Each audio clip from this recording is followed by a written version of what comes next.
वाह, क्या आईपीओ है। वाह क्या आईपीओ है। खास पेशकश हमारी, और इस आईपीओ से जुड़ी हुई तमाम छोटी बड़ी खबरें हम लगातार आप तक पहुंचाते रहते हैं ताकि आपका निवेश सुरक्षित रहे। किसी महंगे वैल्यूएशन वाले आईपीओ में आप निवेश ना करें और जहां पर मौका है वहां पर आपको अच्छा मुनाफा मिले। तो ये हमारी कोशिश रहती है। मैनेजमेंट्स के इंटरव्यू हो, ग्रे मार्केट में प्रीमियम क्या चल रहा है, सब्सक्रिप्शन के आंकड़े क्या समझा रहे हैं, इन तमाम चीज़ों के तमाम पहलुओं पर हम बातचीत करते हैं। और आज जो है हर रोज़ की तरह हमारे साथ शौर्य जुड़ चुके हैं, और शौर्य आज कुछ विशेष तरीके से जो है विश्लेषण करना चाह रहे हैं, तो विस्तारपूर्वक वो चर्चा करेंगे। सबसे पहले तो आज जो लिस्टिंग हुई है उसके बारे में बातचीत कर लेते हैं शौर्य, कि किस तरीके से लिस्टिंग देखने को मिली है। और क्योंकि अच्छी लिस्टिंग देखने को मिली है, कल थोड़ी सी निराशा हुई थी लोगों को, लेकिन ऐसा नहीं है कि प्राइमरी मार्केट खराब हो गया है। तो क्या स्थिति रही वहाँ पर? जी, आज की लिस्टिंग काफ़ी ज़्यादा अच्छी रही है। आज जो कंपनी लिस्ट हुई है उसका नाम है नोवा एग्रीटेक। आईपीओ के टाइम भी कंपनी को 113 गुना सब्सक्रिप्शन मिला था, तब से रिस्पॉन्स अच्छा चला आ रहा था, और अब कंपनी एनएससी पर 34.14% के प्रीमियम पर लिस्ट होती हुई नजर आई है।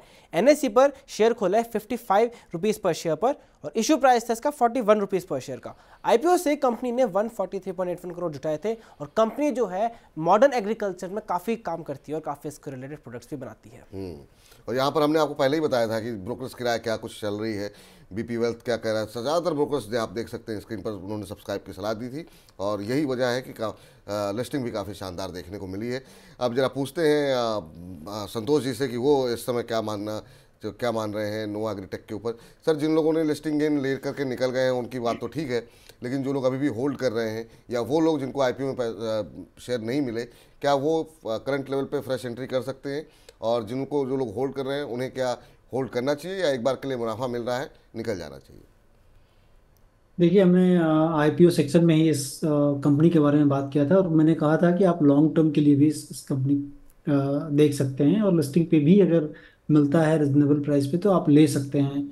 और देखिए, आज बाइंग फ्रीज है, और ट्रेड टू ट्रेड सेगमेंट में है, क्योंकि कंपनी काफ़ी जो है छोटी जो है मार्केट कैप पे आई है, और उसमें आप देखें तो जो बी ट्रेड फॉर ट्रेड मतलब आपको सेम डे आप लेवा बेची नहीं कर सकते हैं।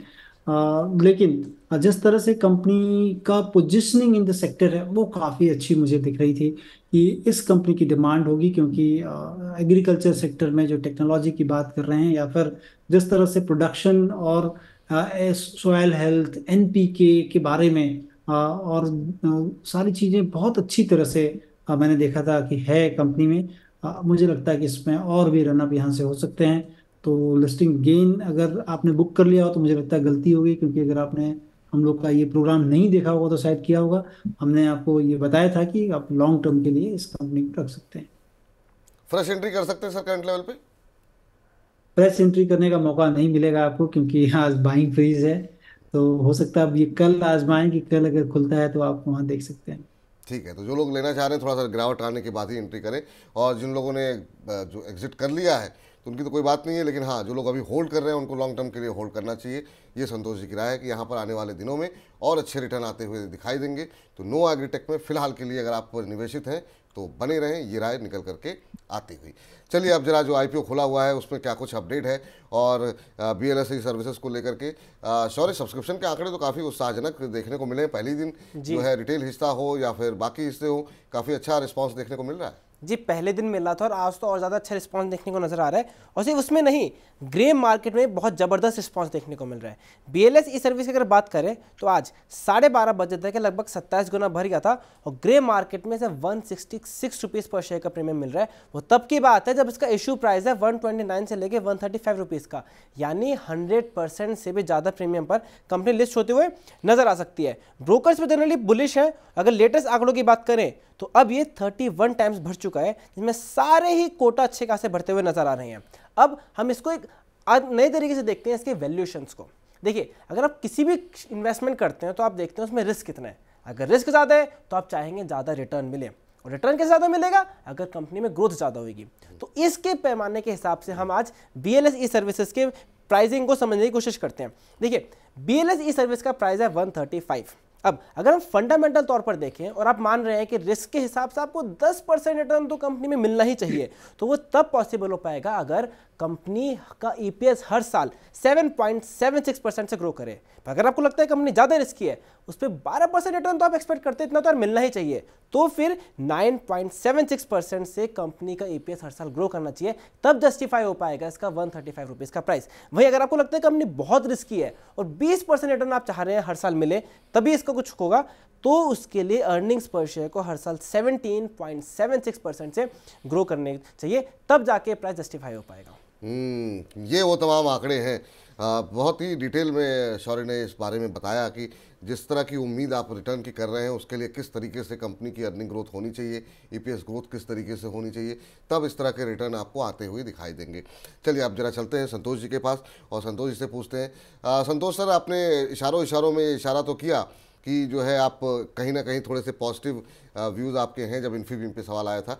आपसे टिप्पणी ने एक बार ब्रोकर्स की राय जो है आप दिखा रहे थे, एक बार दिखा दीजिए ताकि हमारे जो दर्शक हैं वो समझ लें कि आखिर में लोग कह क्या रहे हैं। रिलायंस सिक्योरिटीज़ कह रही है कि बिल्कुल आप सब्सक्राइब करके चल सकते हैं। यहाँ पर आनंद राठी का भी मानना ये है कि सब्सक्राइब कीजिए, वो भी लंबी अवधि के लिए सब्सक्राइब कीजिए। वेंचुरा सिक्योरिटीज़ का मानना है सब्सक्राइब कीजिए, और स्वास्थ्य का इन्वेस्टमार्ट भी कह रहा है कि सब्सक्राइब करें। तो ज़्यादातर ब्रोकरेज हाउसेस यहाँ पर सकारात्मक है, और अगर आप अभी तक मन बना रहे हैं कि निवेश करें या नहीं तो बिल्कुल कर सकते हैं। लेकिन हाँ, संतोष जी की राय पहले सुन लीजिए कि वो क्या कह रहे हैं। संतोष सर, आपकी राय क्या होगी सर बीएलएस ई सर्विसेज को लेकर के? मैनेजमेंट थी हमारे साथ परसों, बहुत डिटेल में हमने कंपनी के एक्सपेंशन प्लान के बारे में बातचीत की। आप कैसे देख रहे हैं कंपनी को?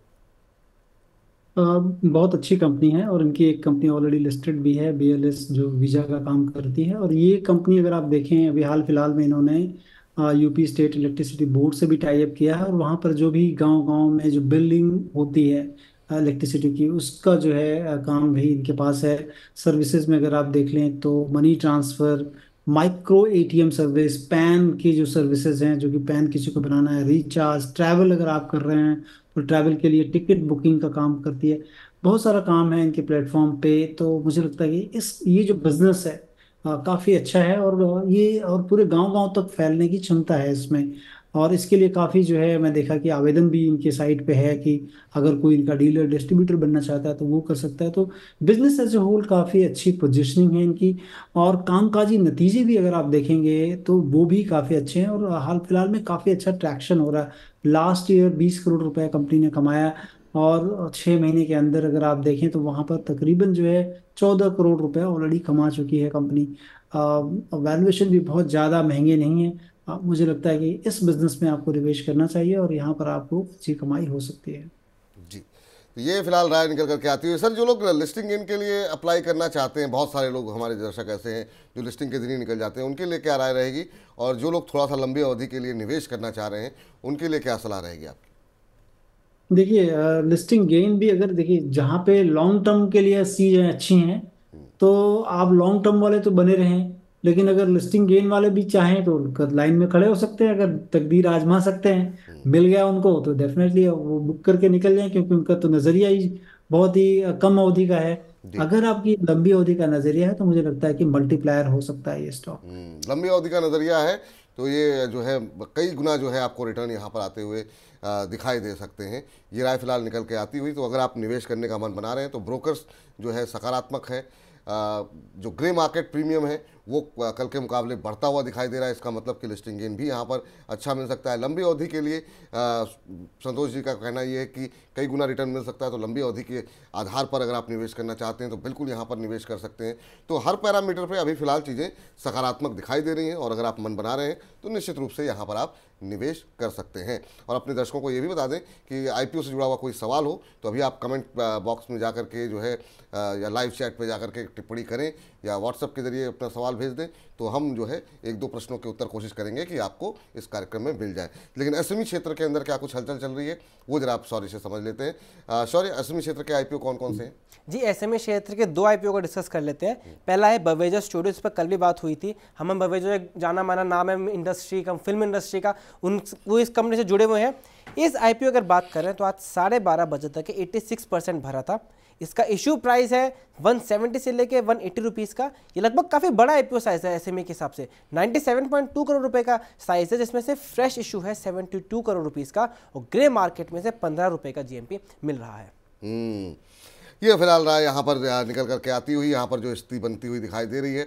कल जो हमारे साथ एक्सपर्ट जुड़े थे अरुण मंत्री जी, वो थोड़ा सकारात्मक थे बवेजा स्टूडियोज़ को लेकर के, लेकिन संतोष जी की राय पहले जान लेते हैं कि वो सर एसएमई क्षेत्र में अगर आपने ट्रैक किए हों इन दो आईपीओस को, अगर आपकी नज़रें गई हों तो कुछ संभावनाएं दिखाई दे रही हैं या फिर मेन बोर्ड पर ही फोकस करना चाहिए?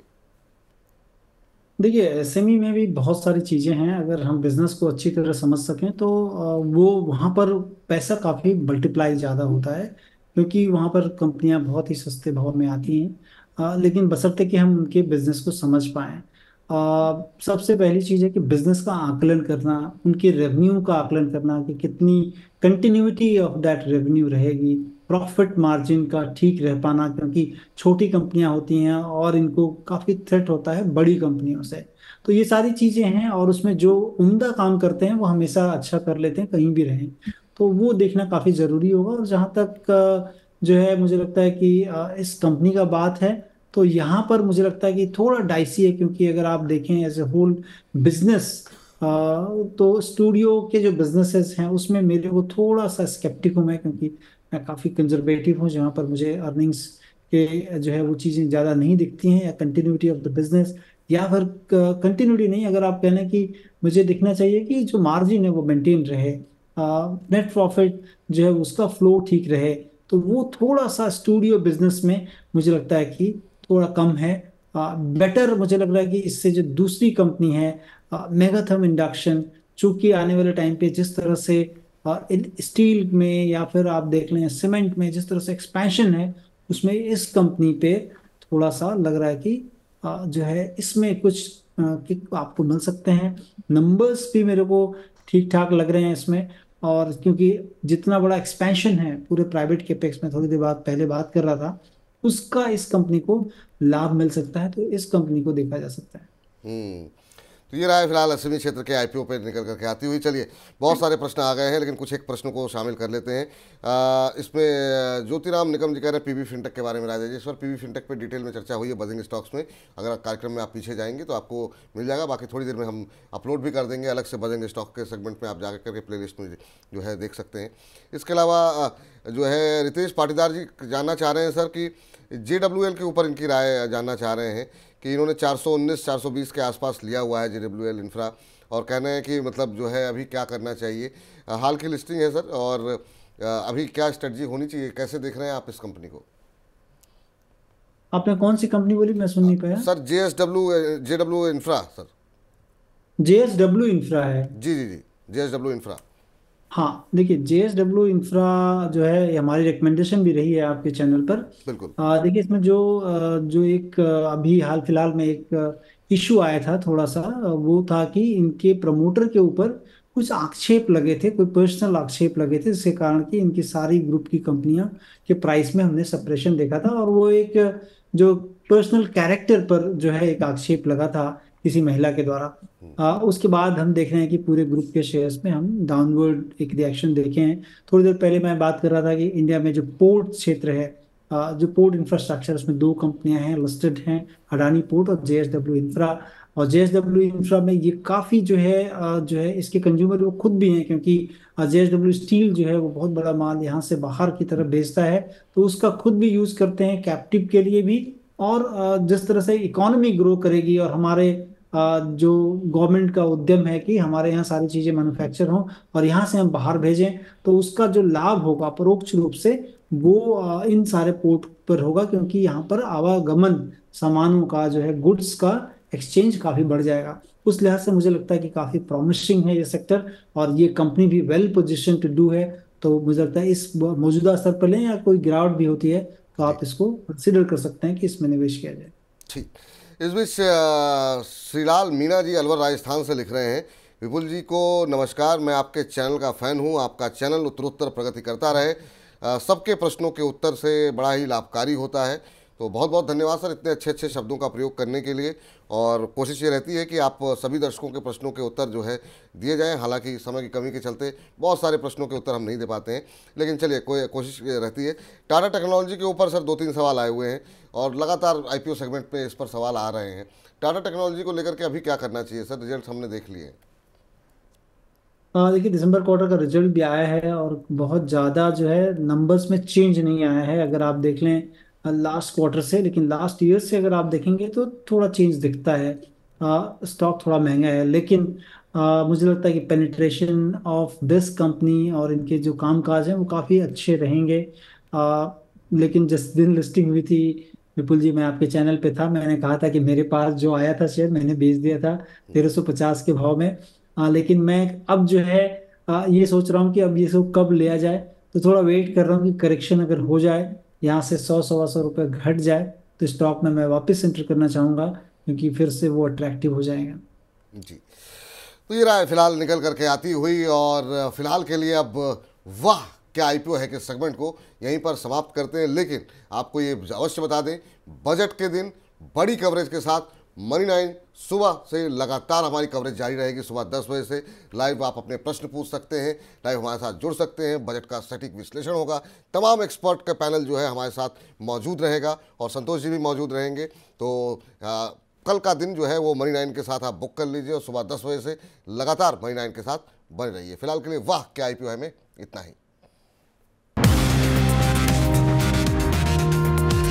वाह क्या आईपीओ है।